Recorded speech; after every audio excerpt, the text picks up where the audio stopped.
Content warning. Echo can be an emotionally intense experience and may not be for everyone. Echo contains themes of an adult nature, including violence, torture, drug usage, and harsh language. Viewer discretion is advised. My hands are still vibrating, Arden. Stop it. We're up to the lake portion. Yep, I have returned. Yeah. Oh my god. So, oh my god, my throat hurts from like doing their screaming voices.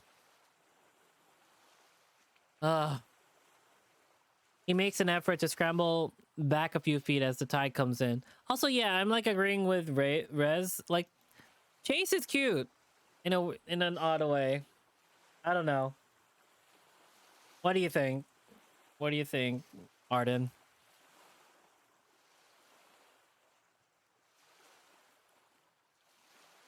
Jenna Give me a quick moment. Oh. Just Yeah. me still working. Yeah. Oh, it makes sense.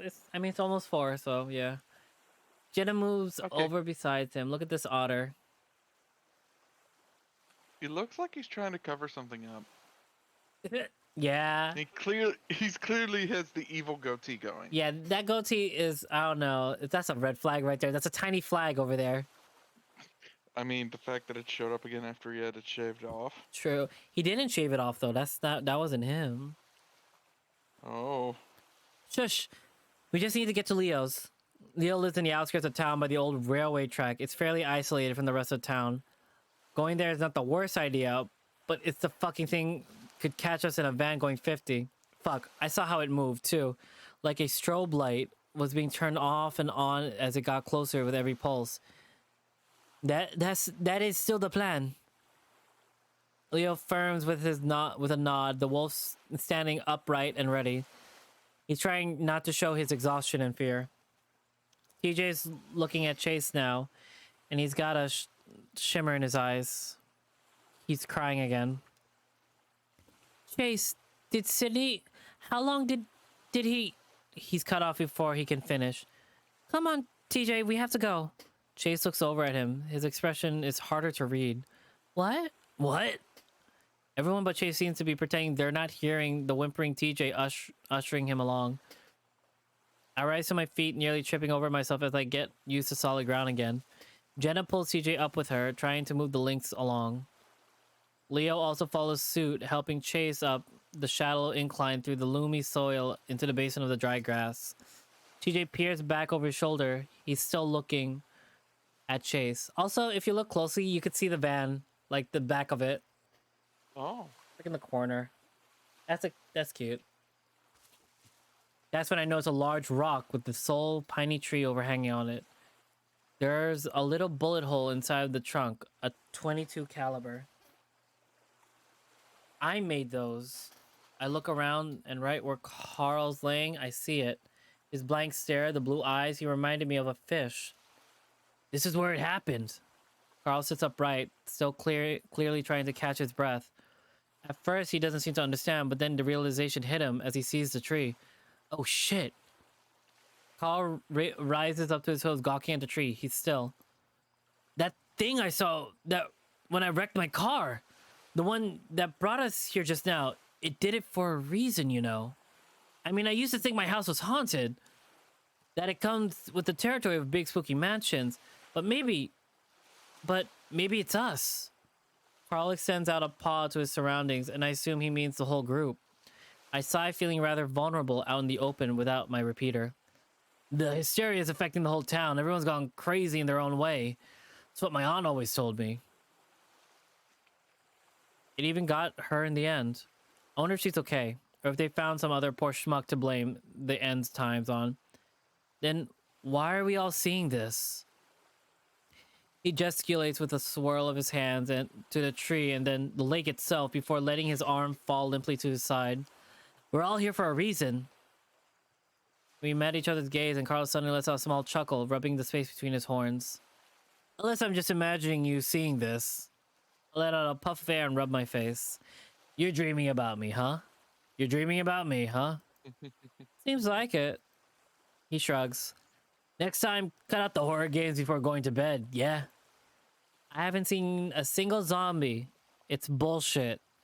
He looks towards the lake and sombers. Just kidding. Yeah. I'm not immediately sure what to say. In the distance, the group looks to be trudging through the dried up reeds and heading towards the train tracks down the pass. They're not waiting for us, which I guess is understandable, noting Chase's condition. Carl's watching them too, though he doesn't seem overly antsy to rejoin them. If Sid were, a ghost or spirit or something, he wouldn't hurt us. Carl looks a little surprised, shifting his attention towards me. What makes you so sure? I can tell by the tone of Carl's voice that he doubts that. I remember Carl was really sensitive growing up, sheltered by his folks, something fierce. He'd cry and eat and cry, was basically a fat, spoiled TJ. It took me a while to figure him out, and for Sid, he didn't really have much grace with the sensitive types. He was cool. I know you two never got along, but he had things rough at home.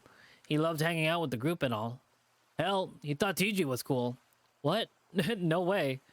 Well, he never said as much plain like. He just wanted to be him, I guess. To believe God was real and had a plan to be good without having to try so hard.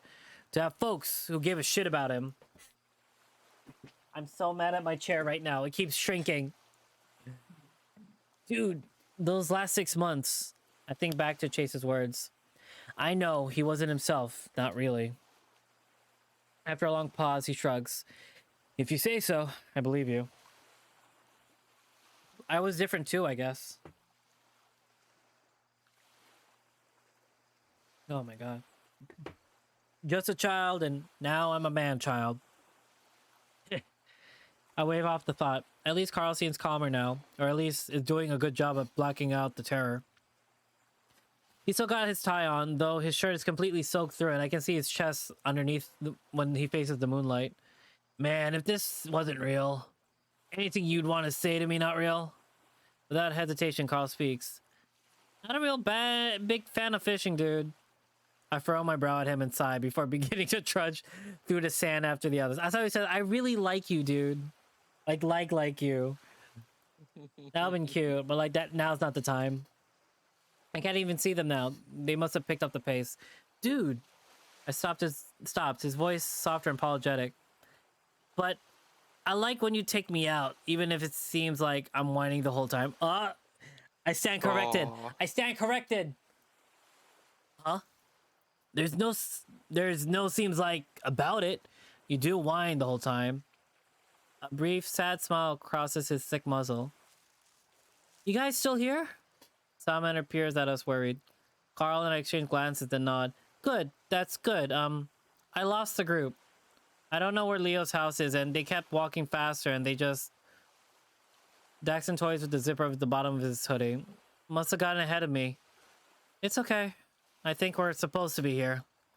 Right, dude? Carl looks to me. I cross my arms, unsure how confident I feel about the whole tapping into paranatural hunches. I don't know. It's just a feeling.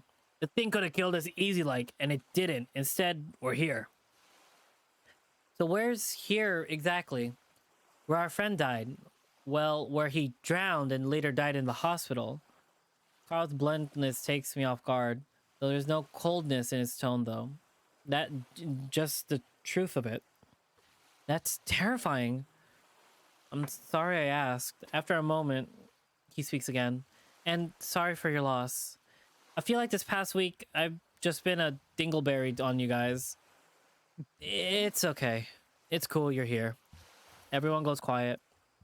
Daxton occasionally looks over his shoulder to see if there's any sign of the group sent someone back for us, but no such luck. I'm starting to realize how exhausted I am. Coasting on adrenaline for an hour straight will really take the wind out of you. I lower myself into a squat, then sit cross-legged in the sand. Despite all the water and vegetation, the air still feels kind of dry and smoky. I wonder where's that fire coming from? No response. I look over and Carl and Daxton are sitting together watching the tide, looking as tired as I am. What do you want to happen here? Carl eventually speaks up. His tone drawls and somewhat monotone. I look towards the tree with the bullet holes. I want to know what happened. They're gone?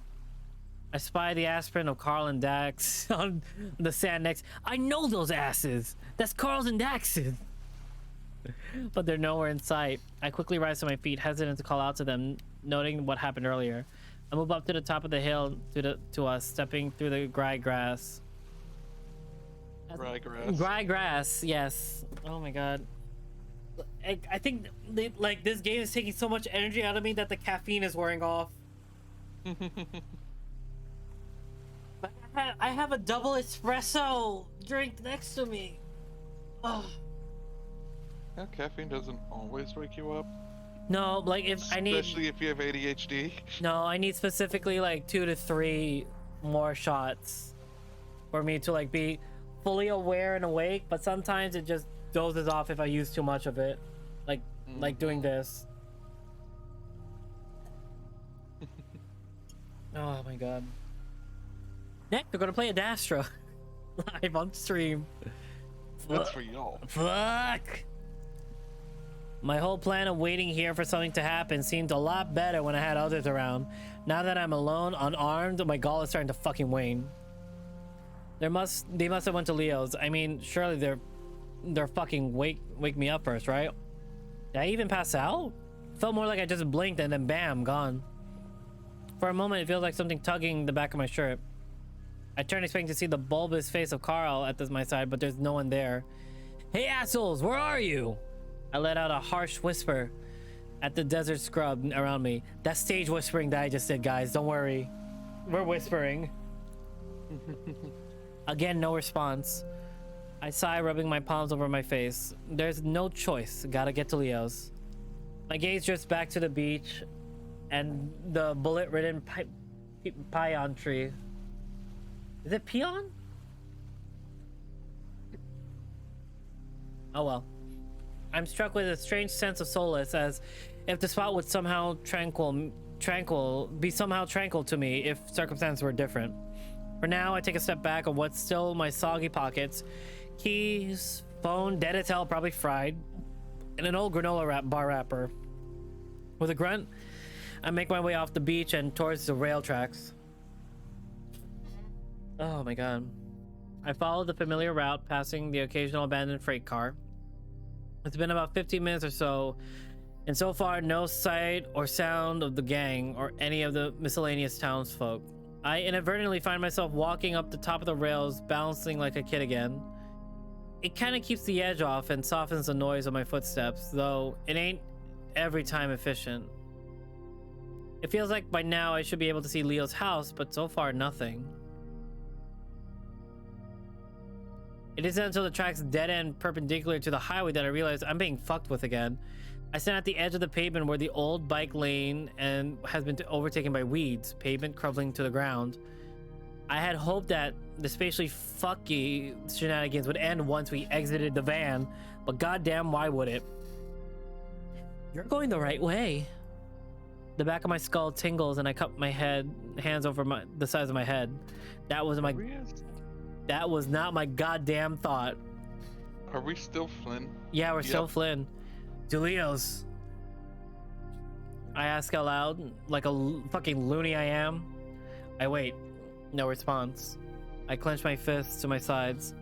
Fuck it. Fuck this. I take off into a run down the road, keeping the power lines on my right. I'm mindlessly knowing damn well the nature of this loop, but trying not to think about it. I'm not usually the sort of to do my running in Echo on account of the centuries worth of broken glass that lines the sides of the road. I just realized the fact none of them wear shoes or feet padding shoes. They're all barefoot. The fact that the sight of a 6 foot, oh my god, 6'7". Oh my. Yella sprinting tends to naturally raise alarm, even with folk who already know who I am. Somewhere between 30 minutes and an hour pass before I see something ahead. I stop somewhere along the center line of the winding old highway. The cracked asphalt feels like it's being chipped away, and I'm already on my already blistered heels. I stare at the faded red building my truck is parked in front of for some reason. Why the fuck am I here? Right. Why do you come here? To the smoke room. The voice in my head is clearer than before, like some harsh whisper coming from inside the back of my neck and sinking its way into my head. This almost feels like I thought the words myself. Is that the fucking clue? It's a mystery. My thought was rhetorical, and hearing it respond so aptly takes me off guard. I clutch my throbbing head in both hands. I've gone fucking schizo. When the weird shit's on the outside, it's one thing, but on the inside, I grimace, bracing myself against the gate in front of me. Gate? There's no gate in front of this place in real life. I take a closer look and see the entire place is fenced off like some kind of high security complex. A tarnished rebar gate is the only entrance point. My truck just on the other side. It's only about up to my chest in terms of height, though. It's got security spikes about every foot along the top. A single key lock is all that keeps each side of the gate together. It doesn't look too sturdy. I eye the truck through the bars and then check to make sure that I still have my keys in my pocket. Sure enough, I feel the familiar leather cigarro keychain between my fingers. Try your keys on the gate lock or break the lock. Why would they give us that option? Like, the break the lock makes sense, but try your keys on the gate lock? I mean, if this is the place inside his head, Are we trying to unlock a memory? it looks a bit. Do it. Without even thinking, I take out my keys, flipping through to the ones for City Hall. I grab the sides of the lock and push the key in, twisting. To my surprise, I keep turning my wrist without resistance and hear a soft click as the fastening point comes unlatched. I stare at the lock, feeling some fleeting sense of accomplishment. It soon falters as I note that the lock being there in the first place doesn't make a lick of sense. What the fucking fuck? Also, the tips of my fingers that were grabbing the lock appear to have been stained black. Paint of some kind? Someone must have painted the lock recently, though the fence itself still looks pretty faded. I wipe my hands off in the back of my pants and push the gate open. It only opens about 6 feet wide, nowhere near enough room to get my truck through. If I revved real hard and gunned it, I could probably break through, though I've got a feeling that's not what I'm supposed to do. There's not really a fence in front of this place. This isn't fucking real, but I'm seeing it. So why am I seeing it? That's the fucking question, right? Duke's words from earlier came to mind. The thing is, we've got something after us, something bad. Won't let y'all leave when it starts. What's after you? What's after you? As if knowing would be fucking helping right now. If not, just be even more confusing in the long run. I half expect the voice from earlier to speak again, but it's silent. Just a dull throb in the back of my neck. Back of my head. The smart thing to do, the logical thing, as Dax would put it, will be to sit down under a nice tree and just ride this out like a bad trip, which is correct. But, and maybe get some sleep. That could like fix it, turning a computer off and on again. But demons. But demons. I peer up at the sky, or specifically SCPs. The red lights Well, from the town itself would be labeled as the SCP. Maybe just imagine we look at the SCP Foundation website and we find Echo as a part of it.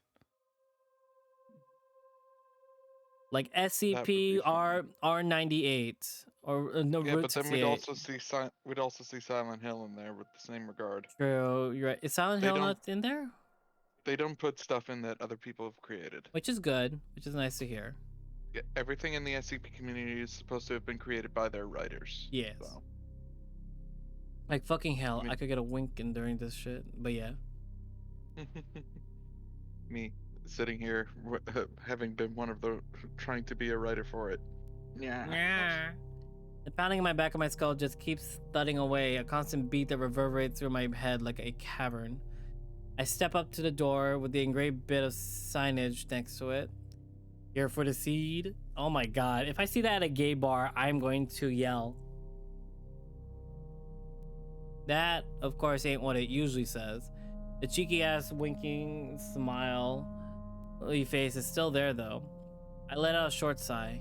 You fucking idiot. I turn the handle and pull, but it doesn't budge. I push next and still nothing. The handle shouldn't turn if it's locked. I'd know, but I've been here before when it was. I push once more and surprised that it gives, the door opening. Only to leave leave it open and cracked, still a bit wary about whatever weirdness lies inside. First thing I notice is burning smell. It's stronger than it's in the outside. It's hot as hell too. This place has a kitchen. I swear something was being cooked in it. Oh god. Is it gonna be like Janice who cooked one of the kitchen cooks? At first, it's quiet. Nothing but the creaking wood beneath my feet. Then, music starts to play. I notice the boxy television set in the corner of the room is turned on. A grainy old cricket match on the screen. It's all very much. Wow, they have cricket matches. At a gay bar? Jeez. Damn. Yeah, no. It's usually But porn. even more surprising, a cricket match. That means, is the owner South African of this place? Maybe? It's Or all British? very much the same from what I remember, except for the lone otter sitting at the bar counter. He's holding something to his head, an ice pack. He's nursing some shitty import pale ale in his free paw. There's no one else here but him, at least in the front area. Hey, you! The otter's posture stiffens. Yeah, you! Are you real? What? He responds back. His tone is exasperated and groggy. Confusion. That's a good sign, I guess. I step a little closer, the other using the bar counter to rotate himself in a swivel bar stool. He's decked out in a skull t-shirt, cargo pants, and one of those lame scout caps that only Oh, no. jar... Is this Sydney? I think that's Sydney. He seems dazed, squinting at me like a bright light. Someone turning up the orchestra in here? What? After a moment, something seems to click, and his eyes widen slightly. A long smile across his snotty motherfucker! Bar in a hit. I'm not gonna lie, he's kind of hot. I'm not gonna lie, he's kind of hot. What the? Oh my god, not the leather cap. Jesus. What did I give him? What voice did I give him? Southern? Fuck. What are you doing out? What are you doing out here, you big ass bitch? He clasps my shoulder roughly, then pulls me into a tight hug. For an otter, he's got a strong grip, and I actually irk at this aloud as he pats my back. Are we gonna fuck him right now? Is this the dream sequence? The fuck? What the hell are you doing? After a moment, he pulls away, raising a shadowed brow beneath his hat. Instead, I notice his eyes, baby blue, almost gray. Not a common color for his kind of otter. There's some bags under them, though. What does it look like? Like an older Sydney? No. Like, his hand is moving. Is that just my eyes? That's just probably just my eyes tricking me. That's your eyes. Jesus Christ. I hate it. 'Cause, like, it looks like this is undulating, and I know that's near his dick, but, like, still. It's moving. There's some bags under them, though, like he hasn't slept in some time. Well, I was fixing to ask you the same thing. It's been dead all night. I wasn't expecting company. It's kind of real seeing you here like this, though. It's been... He huffs, astonished and with a slight air of sheepness. Well, it's a while. He folds his arms over his chest, and the otter looking up at me from beneath the brim of his hat with a sort of wary expression. He seems happy to see me. And it's also familiar. Wait a second. I blink. Jesus fuck, Sid? He let out an amused noise, nodding. Yeah? Hold it! Wait. Don't you even try to tell me that you're here by coincidence. He's an adult? Fucking 6 feet oh, not 6 feet tall. Come on, I'd wreck. He's in shape too, rocking a full-on muscle shirt. I look around as if expecting to see Chase around the corner with a video camera and his shit-eating grin. There's still no one around but us, though. I'm sure there's a reason I'm here. He seems to perk up at something, doing a one-handed finger gun gesture my way while the other nurses an ice pack against his head. Knew it. I mean, I'm glad, yeah. Did you get my Christmas package? I wasn't sure you like it. Saw them in the Macy Mays thrift down in Elwyn.